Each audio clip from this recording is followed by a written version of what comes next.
What's happening, Bills Mafia? Ryan Thomas here for the Thomas Take Sports Podcast, Buffalo Bills post-game show. I greatly appreciate you guys tuning in. And yeah, this is a post-game show. It is on Wednesday nights at 8 on the Buffalo Fanbase Network, as well as any and all podcasting platforms. I greatly appreciate you guys tuning in, showing your support for me as long as you guys have. It's been a real pleasure. Just hopped off of a podcast in Philadelphia that was really cool to be on. And I greatly appreciate getting the opportunity to hop on other shows, chat with new people, meet new people, and return the favor because Lord knows, I'm going to get them on my podcast and it's going to be great. Maybe to recap this game upcoming with the Buffalo Bills and the before mentioned Philadelphia Eagles, which I'm going to dive into as we work through this show tonight. But of course, I want to remind you guys to fire away some comments. Follow along on Twitter and Instagram at Ryan Thomas Take. You can stream the show on YouTube, Facebook, the Thomas Take Sports Podcast as well. Fire away those comments in the comments section below here as I work through this weird, glitchy, odd background that I'm trying to work through. So, of course, in regards to this week's game, the Buffalo Bills getting it done, to say the least. This was a dominant victory. Bills move to 6-5, beating the Jets, and this was a game that Buffalo should have won and needed to win, and we got the win. So I'm really happy about that. Really happy about the way this offense looked. This was a successful debut for one Joe Brady, the offensive coordinator now of the Buffalo Bills. Gone are the days of Ken Dorsey. Here and now are the days of Joe Brady. And he did a lot of what I expected him to do. What I expected him to do was to run a methodical offense, one that was moving and shaking and allowing this team to be as dynamic as they can be. And a defense that really stepped up to the plate, that has stepped up to the plate all season long. And this defense, man, I cannot wrap my head around how great this defense has been despite the injuries. But going back to Joe Brady and the ability that he has, talking about this, of course, Joe Brady is somebody that realistically I thought was made for the opportunity of being an offensive coordinator because he was one. So he's done it before. He's been through it, the ups, the downs, whereas Ken Dorsey had never been an offensive coordinator until he was promoted as such from quarterbacks coach to OC here in Buffalo.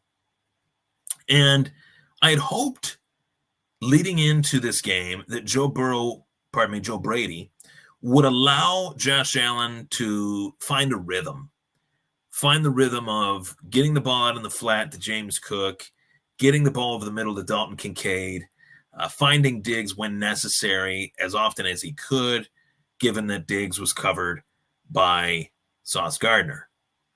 But what really impressed me about Joe Brady was his ability to get these running backs involved, all three of them, James Cook, Latavius Murray, and Ty Johnson, as well, utilizing this 11 personnel set with Khalil Shakir in the slot. And I think Khalil Shakir is a fantasy football worthy player moving forward. I'll throw that out there in the slot. Josh Allen is needed a complement wide receiver in the slot, a more than willing, ready, and able slot receiver to put him in position to just dink the ball down the field, dunk the ball down the field, and then burn those defenses over the top, as Allen has been known to do. So Joe Brady successfully passed his week 1 test, and he's got an even greater test coming up here against the Eagles. But to put 32 points up on the New York Jets, job well done. Now, moving on to the Bills' playoff hopes. Are the Bills' playoff hopes still alive? As it sits right now, they're at 6-5. They're behind the Miami Dolphins in the AFC East. And there are a lot of things that need to happen for the Buffalo Bills to make the playoffs. But the one thing that everybody has kind of split hairs over far too much, as we do from time to time, is what do other teams need to do to allow the Bills to make the playoffs? What other teams need to lose? What other teams, and I get that is a part of, the NFL rooting interest and things like that. But at the same time, the Bills got to control their own destiny. They have control of their own destiny by winning these games. If they don't win these games, then all that, rooting for the Chiefs to lose, which they did against the Eagles last night, or Monday night rather, rooting for Miami to lose. I'm not into that. I'm more into the reality of the situation. Bills put themselves in a hole. They got to crawl themselves. They got to dig their way out. And to dig their way out, they got to win. They got to win every game the rest of the year. That's my mindset. And I think that's the mindset of the players too. So are the Bills' playoff hopes still alive? Yes. There's a lot of football left. This team's got to win. They got to win. And yes, this is a gauntlet of a schedule coming up here. You got Philly, you got Dallas, you got the Patriots, the Dolphins as well. You have Kansas City playing two great teams back-to-back, Philly and the Chiefs, both teams that played in last year's Super Bowl. Nobody has that distinction of playing both of those teams in consecutive weeks. The Buffalo Bills do. So that's a very tough stretch, as we knew when the schedule came out.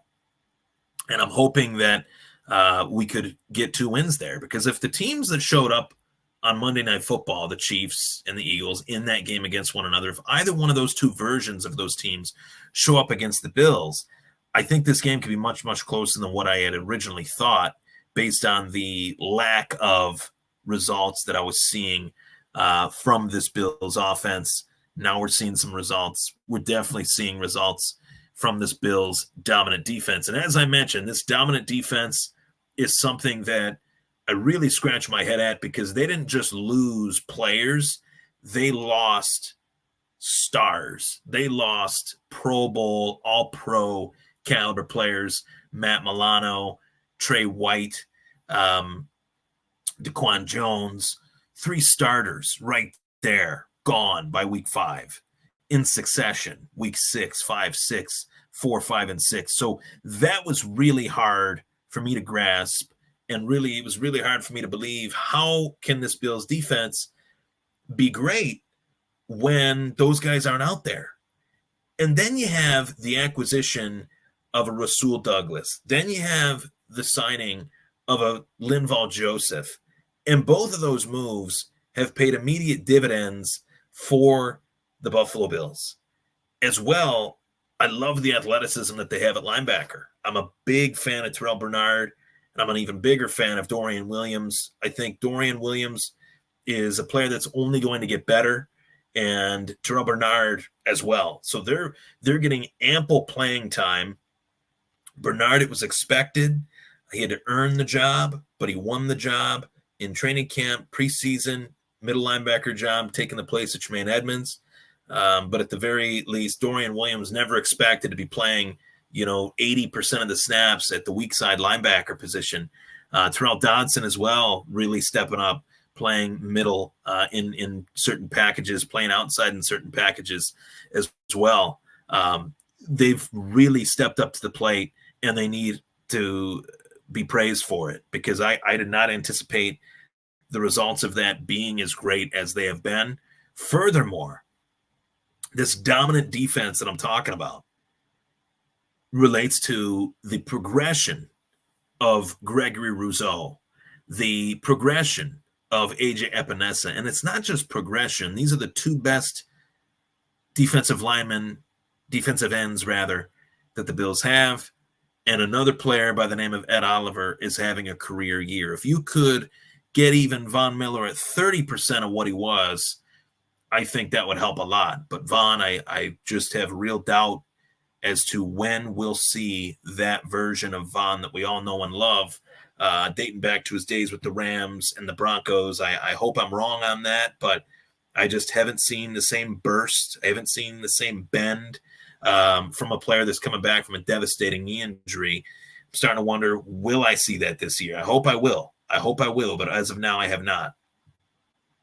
So going back to this dominant win, moving forward to 6-5, this game against the Jets and Bills going back to that week 1 game, watching this game and comparing it, this result of this game moving to 6-5 really frustrated me for this reason alone, that the Bills should have never lost to the New York Jets in week 1. That was a crucial loss. That is the difference between them sitting at 7-4 rather than 6-5. The Patriots game, they shouldn't have lost. The Denver game, they shouldn't have lost. Didn't even go to the Jacksonville game. Yeah, I could kind of, say whatever to that. Jacksonville's been pretty good this year, but that was a game that was in their hands. They got off to a really slow start. So it's obvious that the Bills are a much, much better team than the Jets. They've beaten the Miami Dolphins 48-20. They've split with the Jets this year. Can they sweep the Dolphins? Can they split, apparently, as we are going to need to with the New England Patriots? I really don't know how I can wrap my head around the fact that we lost to the Jets week 1 after just watching us demolish the Jets here in week 11. But that's the way this goes. That's the way that the NFL season can shape itself. But to me, there's so much to take from this game in terms of what we need to do from this game moving forward. And yes, Joe Brady is going to have to adjust based on us, or them rather, the opponent not having any game planning footage of what Joe Brady was going to run. Now the opposition does know to an extent what Joe Brady is going to try to do. We got to adjust that. So how do we adjust that? I do think Dalton Kincaid has to be a major factor within this offense continuously, each and every week, dialing it up a little bit more in comparison to previous weeks. I do also believe that Dawson Knox will be back this year. When? I don't know, but when he is back, let's just say it's the playoffs and the Bills make the playoffs. Wondering how Joe Brady will then implement the 12 personnel offense that it seemed like Sean McDermott was gung-ho and running that Ken Dorsey couldn't figure out. That's going to be interesting to see whether that happens or not. But at the very least, James Cook, huge piece of this offense.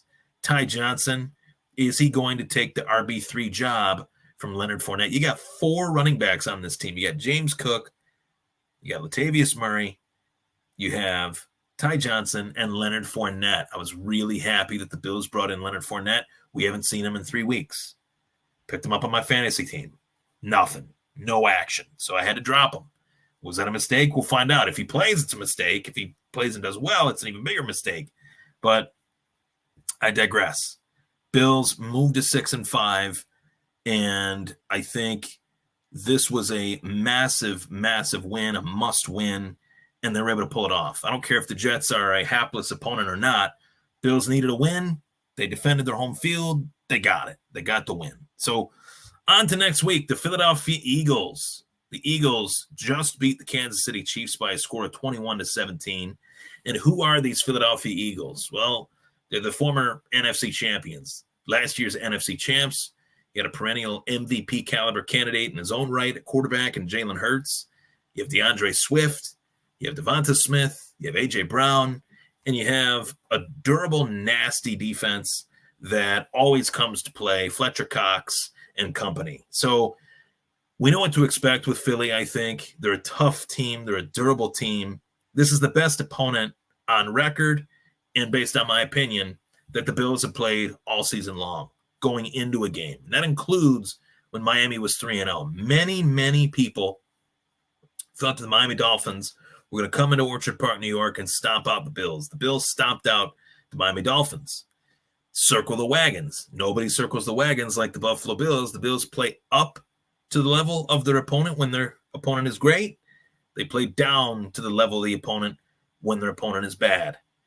I expect this game to be a close game. We'll just put it that way. I expect this game to be a real close game.